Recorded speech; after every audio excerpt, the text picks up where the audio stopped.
Assalamualaikum warahmatullahi wabarakatuh. Kali ini saya akan menjelaskan tentang kegiatan seremonial formal sekolah, kurikuler, kokurikuler, ekstrakurikuler, dan best practice. Kegiatan seremonial formal di sekolah sebagai sebuah lembaga pendidikan yang menjadi tempat untuk mengajar dan mendidik para peserta didik harus mempunyai tanggung jawab untuk membantu setiap peserta didik dalam mengembangkan semua kemampuannya.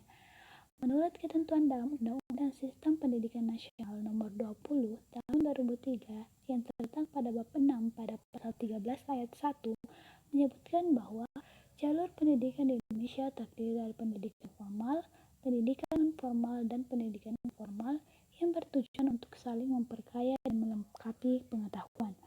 Selain itu, menurut yang tertera pada pasal 1 ayat 7 dengan nomor undang-undang yang sama, mengatakan bahwa maksud dari jalur pendidikan ialah wahana atau tempat yang dilalui oleh peserta didik guna mengembangkan potensi dalam diri melalui proses pendidikan yang sesuai dengan tujuan pendidikan tersebut. Nah, contoh kegiatan formal yaitu upacara sekolah atau upacara kantor. Kegiatan kurikuler, kokurikuler, dan ekstrakurikuler. Yang pertama adalah kegiatan kurikuler di Indonesia. Kurikuler adalah rencana atau sebuah tujuan yang mendasar dalam proses pembelajaran yang sangat berguna tentunya bagi guru dan peserta didik guna mencapai tujuan pembelajaran yang diharapkan. Dengan kurikuler, kita dapat melakukan kegiatan yang tentunya bermanfaat untuk menunjang kegiatan pembelajaran di sekolah. Dengan demikian, kurikuler juga dapat diartikan sebagai kegiatan yang dilakukan untuk menunjang pembelajaran agar dapat tercapai tujuan kurikulum.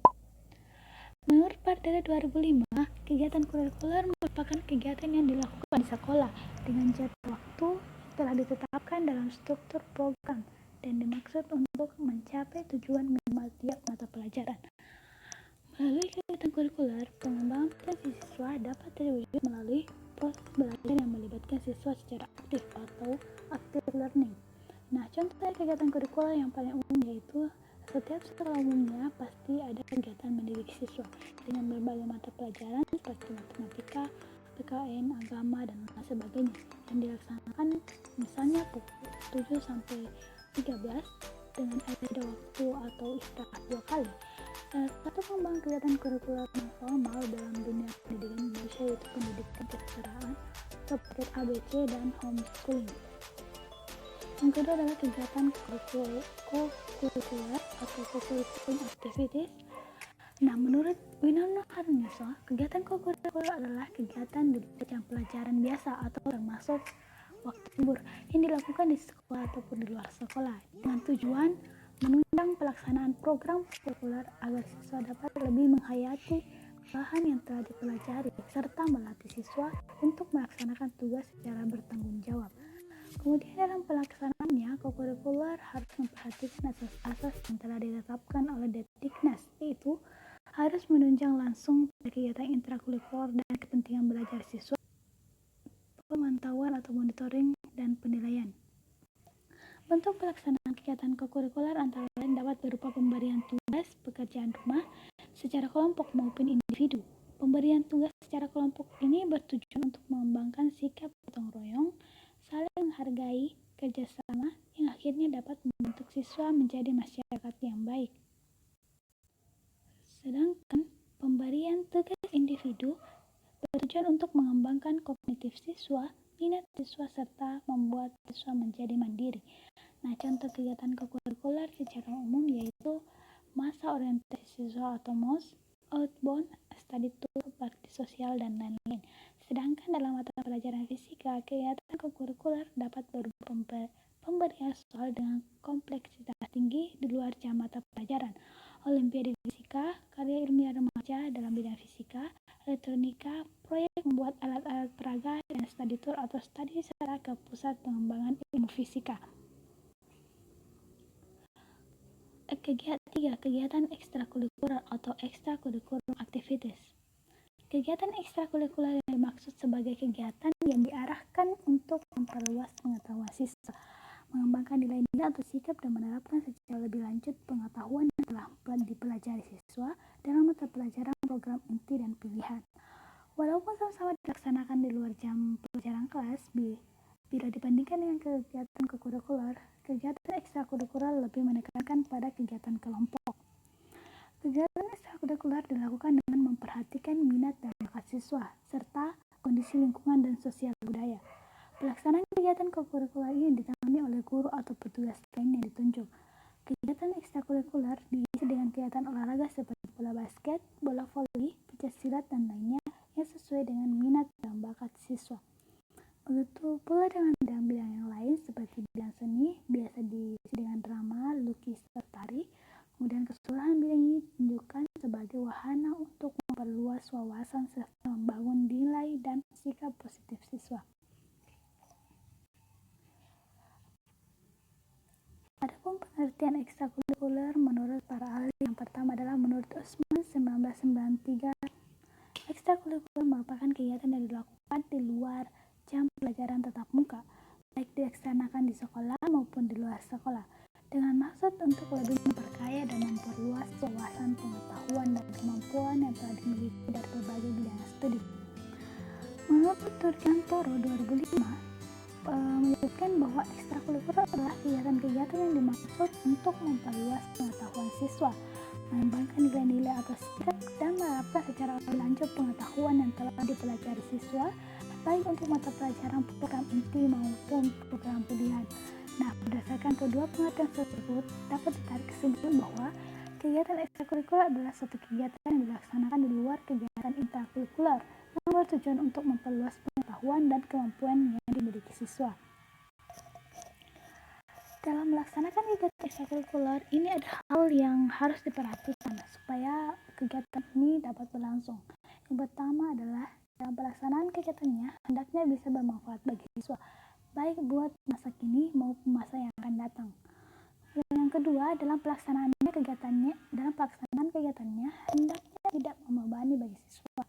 Kemudian yang ketiga, dalam jenis kegiatannya hendaknya bisa memanfaatkan lingkungan sekitar, alam, industri, dunia usaha. Yang keempat, dalam pelaksanaannya tidak mengganggu kegiatan yang utama, yakni kegiatan intrakurikuler. Syarat kegiatan ekstrakurikuler adalah sebagai berikut.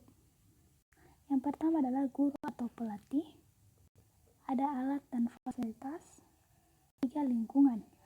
Contoh kegiatan ekstrakurikuler berdasarkan struktur kurikulum yang direncanakan pemerintah, yaitu pada pramuka wajib dilaksanakan, kemudian ada OSIS, UKS, dan PMR. Adapun manfaat kegiatan ekstrakurikuler, yang pertama adalah siswa terlatih dalam satu organisasi, kemudian siswa terlatih dalam suatu kegiatan EO atau event organizer. Yang ketiga, siswa terlatih menjadi seorang pemimpin. Yang keempat, siswa terlatih berinteraksi dengan kegiatan luar sekolah. Yang kelima, siswa terlatih mempunyai suatu keterampilan sebagai benih untuk berkembang ke depan. Yang keenam, siswa terlatih menghargai kelebihan orang lain. Kemudian yang ketujuh, siswa terlatih menghadapi tantangan yang datang. Siswa terlatih membuat relasi yang langgeng, dan siswa termotivasi akan cita-citanya atau karir yang ia raih. Kemudian tanpa disadari, siswa merasa bertanggung jawab atau kemajuan sekolahnya. Kemudian yang ke-11, siswa menghargai jeripaya orang tuanya. Yang ke-12, siswa berwawasan internasional. Adapun fungsi kegiatan kurikuler, kokurikuler, dan ekstrakurikuler, yang pertama adalah pengembangan, yaitu fungsi kegiatan ekstrakurikuler untuk mengembangkan kemampuan dan kreativitas peserta didik sesuai dengan potensial bakat dan minat mereka. Yang kedua, sosial, yaitu fungsi kegiatan ekstrakurikuler untuk mengembangkan kemampuan dan rasa tanggung jawab sosial peserta didik. Yang ketiga, rekreatif, yaitu fungsi kegiatan ekstrakurikuler untuk mengembangkan suasana rileks, menggembirakan, dan menyenangkan bagi peserta didik dan menunjang proses perkembangan. Yang keempat, persiapan karir, yaitu fungsi kegiatan ekstrakurikuler untuk mengembangkan kesiapan karir peserta didik. Prinsip kegiatan kurikuler, kokurikuler, dan ekstrakurikuler. Yang pertama adalah individual, yaitu prinsip kegiatan ekstrakurikuler yang sesuai dengan potensial, bakat, dan minat peserta didik.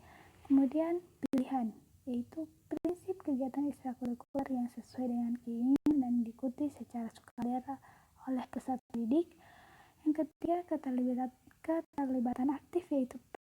kegiatan ekstrakurikuler yang menuntut keikutsertaan peserta didik secara penuh.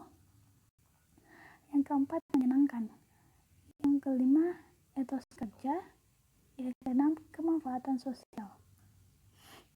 Adapun dampak kegiatan kurikuler, dan ekstrakurikuler, yaitu setiap kegiatan di sekolah tentunya memberikan dampak kepada proses pembelajaran ataupun kepada siswanya, baik itu dampak positif ataupun dampak negatif. Yang pertama, dampak positif kegiatan kurikuler, ekstrakurikuler terhadap prestasi belajar siswa di antara lain, memberikan wawasan akademik maupun non-akademik, membentuk karakter siswa, mengembangkan bakat siswa, menunjang prestasi belajar siswa. Kemudian, dampak negatif kegiatan tersebut adalah mengurangi waktu belajar siswa baik di rumah maupun di sekolah, yang kemudian sangat menguras stamina para siswa karena waktu istirahat mereka digunakan untuk kegiatan ekstrakurikuler. Kemudian terkadang menggunakan kegiatan belajar siswa di kelas. Kemudian selanjutnya praktik pembiasaan dan kegiatan positif di sekolah.